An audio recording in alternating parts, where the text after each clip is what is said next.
Hi guys, hi everyone, welcome to Savitha ನಿಸು YouTube channel. ನಾನು ನಿಮ್ಮ ಸವಿತಾ. ಬನ್ನಿ, ನಾನು ಇವತ್ತಿನ ದಿನ ಏನು ಮಾಡೋದಕ್ಕೆ ಹೊರಟಿದ್ದೀನಿ ಅಂತೇಳಿ ನಿಮ್ಮ ಹತ್ರ ಹಂಚ್ಕೊತಾ ಇದ್ದೀನಿ. ಏನಪ್ಪ ಮಾಡ್ತಾ ಇದ್ದೀನಿ ಅಂದರೆ, ನಾನು ಒಂದು ಸಿರಿಧಾನ್ಯಗಳ ಒಂದು ಮಿಲೆಟ್ಸ್ ಪೌಡ್ರನ್ನು ಬಳಸ್ಕೊಂಡು ನಾನು ಒಂದು ಲಡ್ಡು ಥರ ಮಾಡೋಣ ಅಂತೇಳ್ಬಿಟ್ಟು ನಾನು ಇಂಗ್ರೀಡಿಯೆಂಟ್ಸ್ ಎಲ್ಲ ಜೋಡಿಸ್ಕೊಂಡಿದ್ದೀನಿ. ಇದನ್ನು ಸಿರಿಧಾನ್ಯಗಳ ಲಡ್ಡು ಅಂತಲೂ ಕೂಡ ಹೇಳ್ಬೋದು. ಬನ್ನಿ, ನಾನು ಅದಕ್ಕೆಲ್ಲ ಏನೇನು ಇಂಗ್ರೀಡಿಯೆಂಟ್ಸ್ ತೊಗೊಂಡಿದ್ದೀನಿ ಅಂತೇಳಿ ಹೇಳ್ತಾ ಹೋಗ್ತೀನಿ ನಿಮಗೆ. ಬನ್ನಿ, ಇವಾಗ ನಾನು ಸಿರಿಧಾನ್ಯಗಳ ಒಂದು ಲಡ್ಡುಗೆ ಏನೇನೆಲ್ಲ ತೊಗೊಂಡಿದ್ದೀನಿ ಅಂತೇಳಿ ಹೇಳ್ತಾ ಹೋಗ್ತೀನಿ. ನೋಡಿ, ನಾನಿಲ್ಲಿ ಮಾಲ್ಟ್ ಪೌಡ್ರು ಅಂದರೆ ಸಿರಿಧಾನ್ಯಗಳಿಂದನೇ ಮಾಡಿರತಕ್ಕಂಥ ಒಂದು ಮಾಲ್ಟ್ ಪೌಡ್ರನ್ನು ಒಂದು 200 ಗ್ರಾಮಷ್ಟು ನಾನು ಪುಡಿನ ತೊಗೊಂಡಿದ್ದೀನಿ. ಹಾಗೆಯೇ 200 ಗ್ರಾಮಷ್ಟು ಆರ್ಗ್ಯಾನಿಕ್ ಬೆಲ್ಲನೂ ಕೂಡ ತೊಗೊಂಡಿದ್ದೀನಿ. ಹಾಗೆಯೇ ಒಂದು 3-4 ಸ್ಪೂನು ತುಪ್ಪನ ಯೂಸ್ ಮಾಡ್ತಿದ್ದೀನಿ. ಬೇಕು ಅಂದರೆ ನೀವು ಇನ್ನೂ ಸ್ವಲ್ಪನೂ ಕೂಡ ಯೂಸ್ ಮಾಡ್ಕೋಬೋದು. ಅದಕ್ಕೆ ನಾನು ಒಂದು ಇಡೀ ಉಂಡಿ ಕೊಬ್ಬರಿನ ಕಟ್ ಮಾಡಿ ಇಟ್ಕೊಂಡಿದ್ದೀನಿ. ಒಂದು ಇಡೀ ಕೊಬ್ಬರಿ ತೊಗೊಂಡಿದ್ದೀನಿ. ಹಾಗೆಯೇ ಒಂದು ಅದಕ್ಕೆಲ್ಲ ಡ್ರೈ ಫ್ರೂಟ್ಸನ್ನು ಕೂಡ ಆ್ಯಡ್ ಮಾಡ್ತಾಯಿದ್ದೀನಿ. ಹಾಗಾಗಿ ನಾನು ಒಂದು 50 ಗ್ರಾಮು ದ್ರಾಕ್ಷಿ ತೊಗೊಂಡಿದ್ದೀನಿ, 50 ಗ್ರಾಮು ಪಿಸ್ತಾ ತೊಗೊಂಡಿದ್ದೀನಿ, ಒಂದು 50 ಗ್ರಾಮು ಗೋಡಂಬೆ ತೊಗೊಂಡಿದ್ದೀನಿ, ಒಂದು 50 ಗ್ರಾಮು ಬಾದಾಮಿ ಕೂಡ ತೊಗೊಂಡಿದ್ದೀನಿ. ಹಾಗೆ ಸೂರ್ಯಕಾಂತಿ ಬೀಜದ ಪಪ್ಪನ್ನು ಕೂಡ ಒಂದು 10-20 ಗ್ರಾಮ್ ಇರ್ಬೋದು, ಅದು ಅಷ್ಟು ತೊಗೊಂಡಿದ್ದೀನಿ. ಒಂದು 10 ಗ್ರಾಮು ಪರಂಗಿ ಬೀಜ ತೊಗೊಂಡಿದ್ದೀನಿ, ಒಂದು 10 ಗ್ರಾಮು ಸೌತೆ ಬೀಜನೂ ಕೂಡ ತೊಗೊಂಡಿದ್ದೀನಿ. ಘಮಕ್ಕೆ ಏಲಕ್ಕಿ ಲವಂಗ ಪುಡಿನೂ ಕೂಡ ನಾನು ಯೂಸ್ ಮಾಡ್ತಾ ಇದ್ದೀನಿ. ಬನ್ನಿ, ಇದನ್ನೆಲ್ಲ ಬಳಸ್ಕೊಂಡು ಹೇಗೆ ಮಾಡೋದು, ಡ್ರೈ ಫ್ರೂಟ್ಸು ಮತ್ತು ಮಿಲೆಟ್ಸ್ ಪೌಡರ್ಲ್ಲ ಹಾಕಿ ಮಿಲೆಟ್ಸ್ ಲಡ್ಡುನ ಹೇಗೆ ಮಾಡೋದು ಅಂತೇಳಿ ತೋರಿಸ್ತಾ ಹೋಗ್ತೀನಿ. ಮೊದಲಿಗೆ ನಾನು ಇದನ್ನೆಲ್ಲನೂ ಡ್ರೈ ಫ್ರೂಟ್ಸ್ನೆಲ್ಲ ಚಿಕ್ಕ ಚಿಕ್ಕದಾಗಿ ಕಟ್ ಮಾಡ್ಕೊತೀನಿ.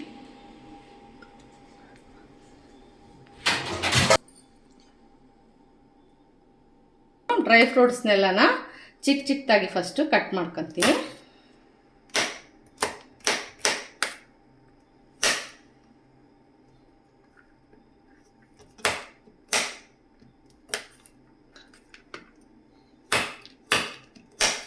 ನೀವು ಬೇಕು ಅಂದ್ರೂ ಒಂದ್ಸರಿ ಬ್ಲೆಂಡರಲ್ಲಿ ಬ್ಲೆಂಡು ಕೂಡ ಮಾಡ್ಕೋಬೋದು. ಸ್ವಲ್ಪ ಕಟ್ ಮಾಡಿಕೊಂಡ್ರೆ ನಮಗೆ ನೋಡೋದಕ್ಕೆ ಸುಂದರವಾಗಿ ಕಾಣೋ ಅಂಥ ಒಂದು ಪೀಸಸ್ ಸಿಗುತ್ತೆ ಅಂತೇಳಿ ನಾನು ಈ ಥರ ಕಟ್ ಮಾಡ್ಕೊತಾ ಇದ್ದೀನಿ. ಹಾಗೆಯೇ ಪಿಸ್ತಾನೂ ಕೂಡ ನಾನು ಚಿಕ್ಕದಾಗಿ ಕಟ್ ಮಾಡ್ಕೊತೀನಿ.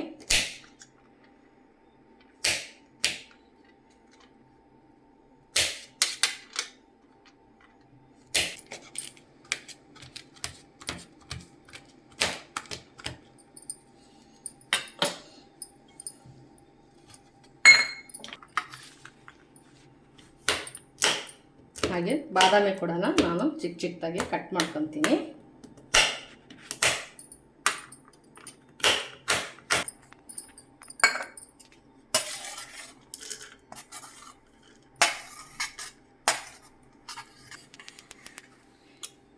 ಇದನ್ನು ಕೂಡ ತುಂಬ ದೊಡ್ಡದಾಗಿದ್ದರೆ ಉಂಡೆ ಕಟ್ಟಬೇಕಾದ್ರೆ ಗ್ರಿಪ್ ಸಿಗಲ್ಲ, ಹಂಗಾಗಿ ಒಂದು 2 ಹೋಳಾಗಿ ನಾನು ಪೀಸ್ ಮಾಡ್ಕೊತೀನಿ. ದ್ರಾಕ್ಷಿನೂ ಕೂಡ ಹಾಗೇ ಹಾಕ್ಬೋದು ಇಡೀನ, ಬಟ್ ಈ ಥರ ಮಾಡಿದ್ರೆ ಉಂಡೆಗೆ ಚೆನ್ನಾಗಿ ಹೊಂದ್ಕೊಂಡು ಬೆರೆಯುತ್ತೆ ಅಂತೇಳಿ ಈ ಥರ ಕಟ್ ಮಾಡ್ಕೊತಾ ಇದ್ದೀನಿ.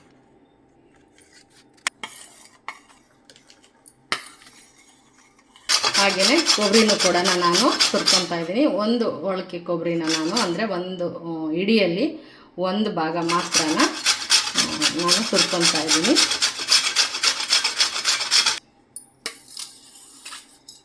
ಇದನ್ನು ಒಂದು ಬೌಲಿಗೆ ಹಾಕಿ ಇಟ್ಕೊಳ್ಳೋಣ ಕೊಬ್ಬರಿನ ಕೂಡ.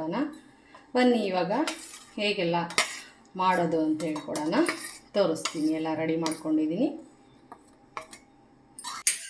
ನಾನು ಫಸ್ಟು ಡ್ರೈ ಫ್ರೂಟ್ಸ್ಗಳನ್ನೆಲ್ಲ ಫಸ್ಟು ಫ್ರೈ ಮಾಡಿ ಆಮೇಲೆ ಮಿಲೆಟ್ಸ್ ಪೌಡ್ರು ಆಲ್ರೆಡಿ ನಾನು ಇದನ್ನು ಎಲ್ಲ ಹುರಿದು ಪುಡಿ ಮಾಡಿರ್ತಕ್ಕಂಥ ಪುಡಿ. ಹಾಗಾಗಿ ಫಸ್ಟು ಡ್ರೈ ಫ್ರೂಟ್ಸ್ನೆಲ್ಲ ನಾನು ತುಪ್ಪದಲ್ಲಿ ಹುರ್ಕೊಂಡು ನಂತರ ಇದನ್ನು ಹುರ್ಕೊತೀನಿ. ಫಸ್ಟ್ ಬನ್ನಿ, ಇವಾಗ ಒಂದು 4-5 ಸ್ಪೂನು ತುಪ್ಪನ ತೊಗೊಂಡಿದ್ನಲ್ವ, ಅದನ್ನು ನಾನು ಸೇರಿಸಿ ಇವಾಗ ಡ್ರೈ ಫ್ರೂಟ್ನೆಲ್ಲ ಹುರ್ಕೊತಾ ಇದ್ದೀನಿ. ಅದರೊಳಗೆ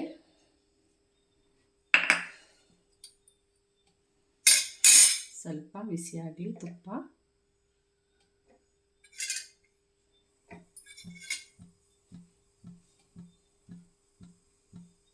ಇವಾಗ ನಾನು ಈಗ ಕಟ್ ಮಾಡಿ ಇಟ್ಕೊಂಡಿದ್ನ ಬಾದಾಮಿ ಒಂದು 2-3 ಪೀಸ್ ಸ್ವಲ್ಪ ಹುರಿದು ಇಟ್ಕೊಂಡ್ಬಿಟ್ರೆ ವಾಸಿ ಅನಿಸುತ್ತೆ, ಹಸಿ ಹಸಿ ಆಗಿಬಿಡುತ್ತೆ. ಆಮೇಲೆ ಹಾಕಿದ್ದೆ ಫುಲ್ ಎಲ್ಲನೂ ಹಾಕಿ ನಾನು ಬಿಸಿ ಮಾಡ್ಕೊತೀನಿ. ಇವಾಗ ಇದಕ್ಕೆ ಸ್ವಲ್ಪ ಮೀಡಿಯಮ್ ಆಗಿ ಇಟ್ಕೋಬೇಕು ಉರಿನ. ತುಪ್ಪದಲ್ಲಿ ಬೇಗ ಸೀದ್ಬಿಡುತ್ತೆ. ಹಾಗೆಯೇ ಏನು ಗೋಡಂಬಿ ಎಲ್ಲ ನಾವು ಪುಡಿ ಮಾಡಿ ಇಟ್ಕೊಂಡಿದ್ವಲ್ಲ ಅದನ್ನು ಕೂಡ ಸೇರಿಸ್ತಾ ಇದ್ದೀನಿ.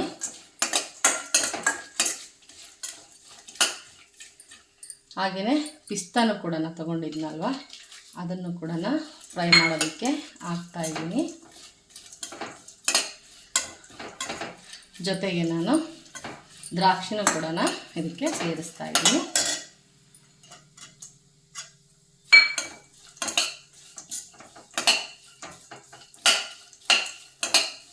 ಸ್ವಲ್ಪ ಬಿಸಿ ಆಗಲಿ. ಆಮೇಲೆ ಸ್ವಲ್ಪ ಇದೆಲ್ಲ ಡ್ರೈ ಫ್ರೂಟ್ಸು ಒಂದು ಬೌಲಿಗೆ ಒಂದು ಸ್ಪೂನಷ್ಟು ಎತ್ತಿಟ್ಕೊಂಡು ನಂತರದಲ್ಲೇ ನಾನು ಮಿಲೆಟ್ಸ್ ಪೌಡ್ರನ್ನು ಹಾಕಿ ಇದಕ್ಕೆ ಫ್ರೈ ಮಾಡ್ಕೊತೀನಿ.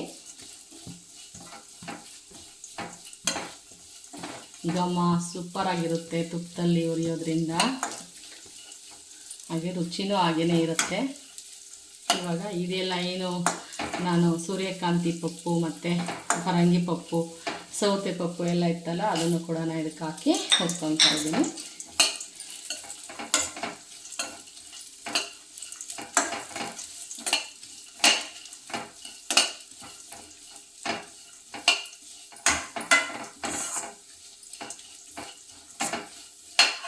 ಇದೊಂದು ಸ್ವಲ್ಪ ಚೆನ್ನಾಗಿ ಫ್ರೈ ಆಗಲಿ. ಕೊಬ್ಬರಿ ಕೂಡ ತೊಗೊಂಡಿದ್ನಲ್ಲ ಅದನ್ನು ಕೂಡ ನಾನು ಬಿಸಿ ಮಾಡ್ತಾಯಿದ್ದೀನಿ.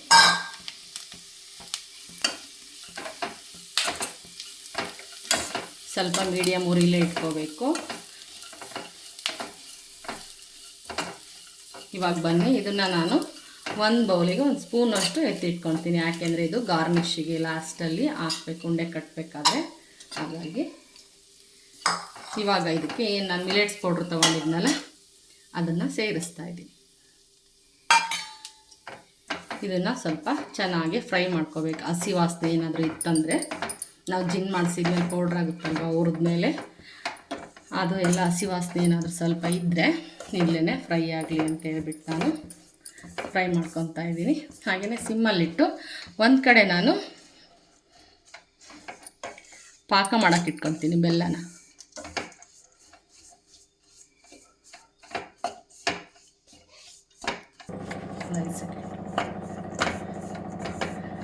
ನೋಡಿ ಈ ಥರನ ಸ್ವಲ್ಪ ಡೀಪಾಗೇ ಫ್ರೈ ಮಾಡ್ಕೋಬೇಕು.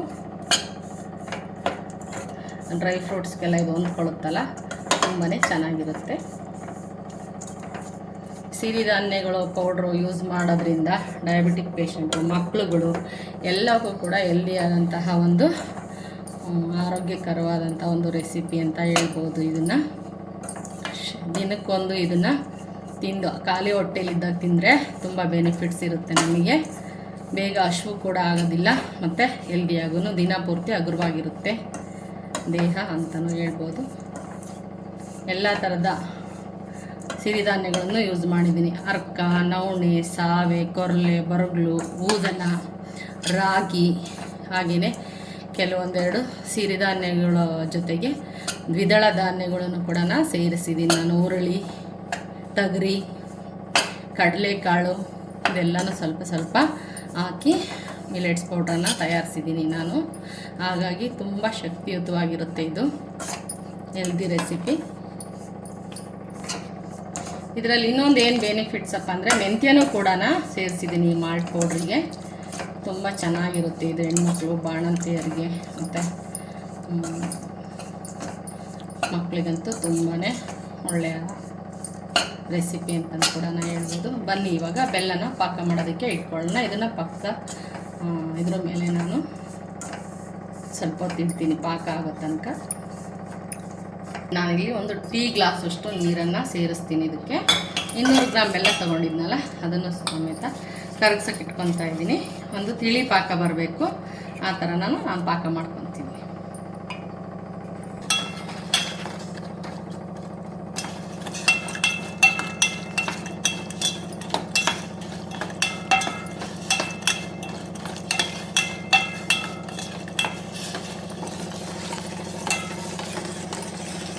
ನೋಡಿ ಇವಾಗ ಪಾಕನ ಯಾವ ಅಳತೆ ಬೇಕು ಅಂತ ಹೇಳಿದರೆ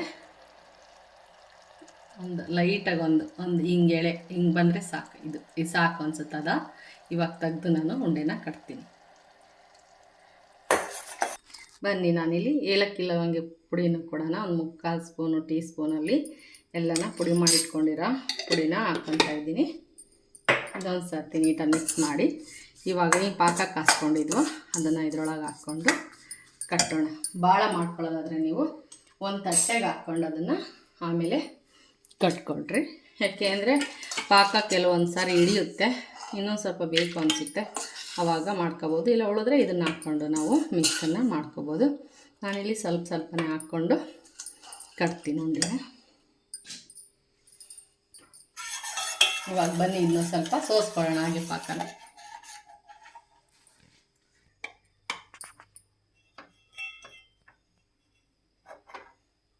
ಇವಾಗ ಬನ್ನಿ ಪೂರ್ತಿ ಹಾಕೊಳ್ಳಲ್ಲ, ಸ್ವಲ್ಪ ಹಾಕ್ಕೊತೀನಿ. ಇನ್ನು ಬೇಕು ಅನಿಸಿದರೆ ಸೇರಿಸ್ಕೊಳ್ಳೋಣ. ಇದನ್ನೆಲ್ಲ ನಾವು ಸರ್ತಿ ನೀಟಾಗೆ ಕೈಯಲ್ಲಿ ಮಿಕ್ಸ್ ಮಾಡ್ಕೊಳ್ಳೋಣ. ಸ್ವಲ್ಪ ತಣ್ಣಗಾಗಲಿ, ಆಮೇಲೆ ಕಟ್ಟೋಣ ಉಂಡೆನ. ಇನ್ನೊಂದು ಸ್ವಲ್ಪ ಹಿಡಿಯುತ್ತೆ ಇದು. ಪುಡಿನ ಹಾಕ್ತೀನಿ.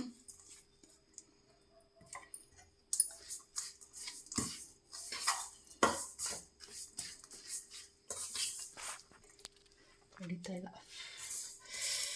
ಬೇಗ ಕಟ್ಟಬೇಕು ನನ್ನ ಕೈಯು. ನೋಡಿ ಈ ಥರ ಒಂದೊಂದೇ ಉಂಡೆನ ನೀವು ಒಂದು ಕೈಯ ಕಟ್ಟೋಕ್ಕಾಗಲ್ಲ, ಸುಡುತ್ತೆ ಅನ್ನಂಗಿದ್ರೆ 2 ಕೈಯನ್ನು ಯೂಸ್ ಮಾಡಿಕೊಂಡು ಕಟ್ಬಿಟ್ರಿ, ಬೇಗನೂ ಆಗುತ್ತೆ.